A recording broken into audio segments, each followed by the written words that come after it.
Hola, soy Benjamín Ballesteros, soy el director de programas de la Fundación ANAR y estamos aquí para presentaros el informe del año de la Fundación ANAR de la actividad de las líneas de ayuda, en la que vamos a comparar el año del COVID con el año anterior, el año 2019. De esta comparativa lo que hemos hecho ha sido básicamente dividir en 4 periodos, ¿no? Los periodos que hubo primero de confinamiento, después de primeras salidas, después la vuelta a la normalidad y por último, después de las vacaciones, la vuelta al colegio, que son 4 etapas bien diferenciadas que nos va a permitir el ver qué diferencias ha habido en un momento y en otro. Deciros que a lo largo de todo el año 2020 la Fundación ANAR fue capaz de atender un total de 11.761 casos graves. Esos casos graves llegamos a ellos gracias a la atención de un total de 166.443 peticiones de ayuda entre todas las líneas y el chat. De ese total fuimos capaces también de llevar a cabo una actividad muy importante en cuanto al número de derivaciones, que correspondió a una cifra de 45.718 derivaciones a los diferentes recursos de infancia que hay en nuestro país, con una media además de casos muy graves de 6 al día, lo que implica que estamos hablando de situaciones ya de emergencia, situaciones en las que teníamos que intervenir porque nos encontrábamos con casos de una agresión sexual, con un intento de autolítico ya iniciado, con una circunstancia en la que nos veíamos con una gravedad muy alta, pues por ejemplo con un caso de violencia de género, con unas lesiones físicas importantes, etcétera, ¿no? En cuanto a la duración de los problemas, hemos visto cómo se ha ido recrudeciendo a lo largo de este año del COVID, de manera en la que hemos alcanzado una duración de más de un año en más del 51% de los casos. El año anterior era un 45%. Vemos esa diferencia de prolongación del sufrimiento en los menores de edad. Pero por otro lado también, muy importante, lo que es la gravedad máxima que podemos nosotros detectar en los casos, que también creció, pasó de un 44% a un 55,6% de los casos. Esto implica que las circunstancias de máxima gravedad han ido creciendo con un incremento claramente significativo a lo largo de este año. En cuanto a lo que tiene que ver con la presencia de tecnología, debido al COVID, como sabemos, se logró la práctica totalidad de la población tenía ya un dispositivo móvil, se había universalizado la digitalización, ¿no?, entre los más jóvenes. ¿Esto qué ha implicado? Pues ha implicado que también en lo que tiene que ver con cómo afecta la tecnología a nuestros niños, a nuestras niñas y a nuestros adolescentes, se ha incrementado. Hemos pasado de un 23% en el año 2019, que ya venía creciendo en los últimos años, a un total de casi prácticamente el 30%. Es decir, 1 de cada 3 casos atendidos tenía presencia de tecnología implicada en aquel problema que le estaba afectando. Sobre todo, vemos cómo crecen 2 grandes problemas. Uno, el que tiene que ver con el grooming, creciendo un 60%, y lo que tiene que ver con la pornografía y prostitución infantil, que alcanzó la cifra de un 41,7% en lo que es la tasa de crecimiento que experimentó a lo largo de todo ese año. Por otro lado, también vemos lo que son los motivos de llamada. Y aquí vamos a dividir en 2 grandes bloques.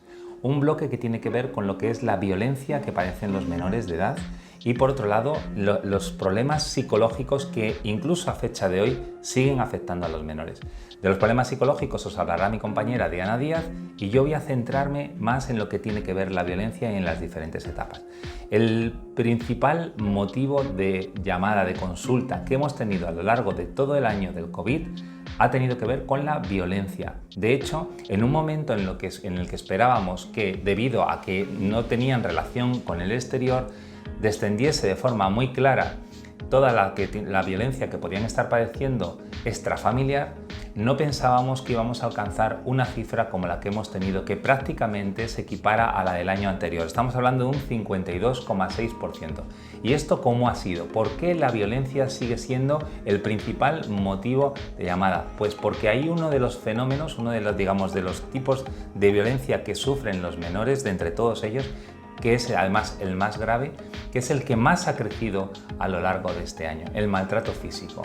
Hablamos de que a lo largo de todo el año hemos pasado de un 13% de casos de maltrato físico hasta llegar a la cifra de un 15,8% de situaciones de violencia física que estaban viviendo. Aparte de eso, como sabéis, los problemas psicológicos, los casos de abandono, los casos de abuso sexual, la violencia intrafamiliar de todo tipo, como la violencia de género, etcétera, etcétera. Esto ha seguido manteniéndose más o menos en las mismas cotas, pero la que creció de forma significativa, y además vemos en las diferentes etapas cómo durante la etapa del confinamiento alcanza la cifra de un 16,4%, pero luego es justamente en las primeras salidas donde alcanza la cota más alta en un 19,1%. ¿Por qué? Entendemos que tiene que ver con que había una serie de factores que estaban afectando: la presión laboral, el miedo al COVID, la frustración que podía estar generando el hecho de estar metidos dentro de casa, estar al cuidado de los niños durante todo este tiempo, y justo en el momento en el que empiezan las primeras salidas de los adolescentes, en las que además ya los trastornos de conducta, los problemas que puedan tener con sus iguales también afectan al núcleo familiar cuando tienen que estar allí todavía metidos, vemos que realmente provoca esa frustración que se torna en agresividad hacia los menores, alcanzando, como digo, la cifra del 19,1%.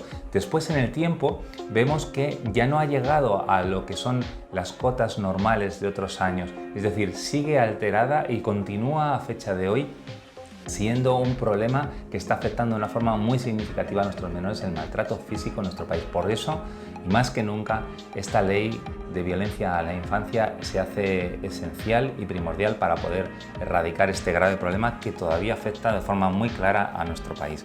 Y por último, todo aquello que tiene que ver con los agradecimientos. Desde la Fundación ANAR estamos francamente muy satisfechos porque hemos tenido un incremento de un 136% de casos de niños, niñas, adolescentes y sus familias que nos han llamado después para darnos las gracias. Gracias por el favor que les hemos hecho a la hora de resolver aquellos problemas que les estaban afectando.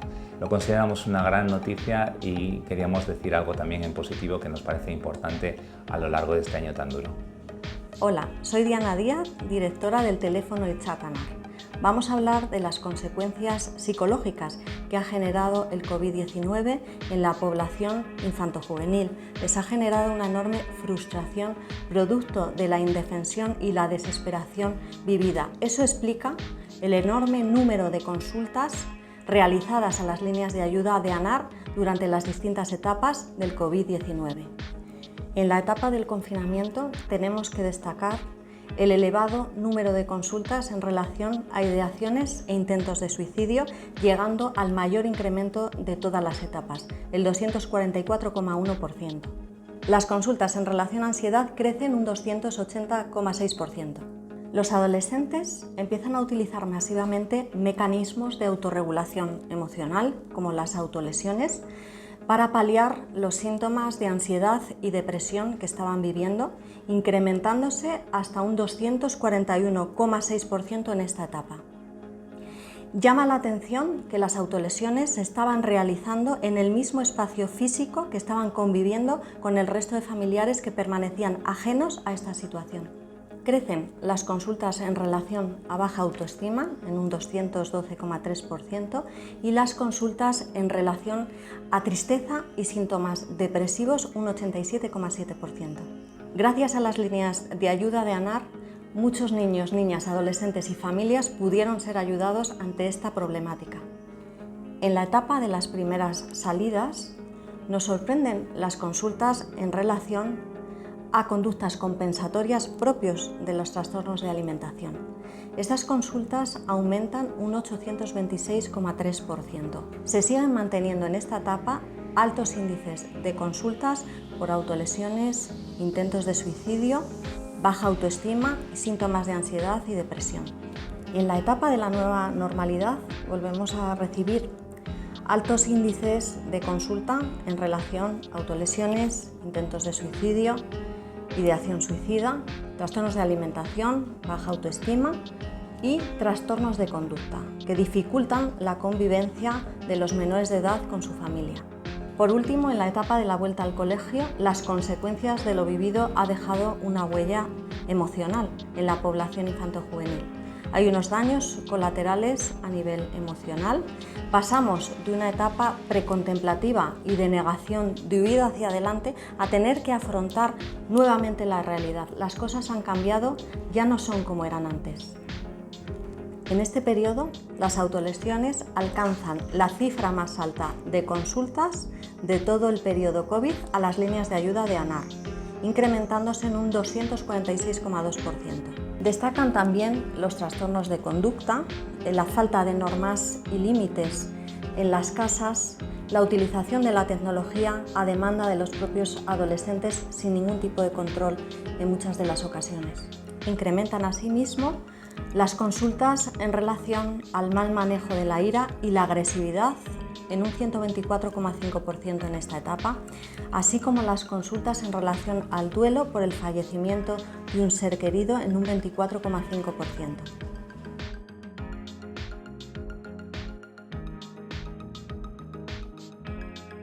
Junto con el informe, ANAR quiere lanzar una serie de recomendaciones tras las graves tendencias detectadas a lo largo de todo el periodo del confinamiento en las líneas de ayuda. Destacamos las recomendaciones más importantes. La necesidad de crear una estrategia para erradicar la violencia a la infancia y la adolescencia. La necesidad de incorporar un mayor número de profesionales infanto-juveniles en el área de salud mental. La declaración como servicios esenciales de todos los servicios destinados a la detección, prevención, asistencia y protección de los niños, niñas y adolescentes frente a la violencia. La agilización en la creación de juzgados especializados en infancia, familia, así como en violencia, según prevé la Ley Orgánica de Protección Integral de los Niños, Niñas y Adolescentes frente a la Violencia, que entró en vigor el pasado 25 de junio.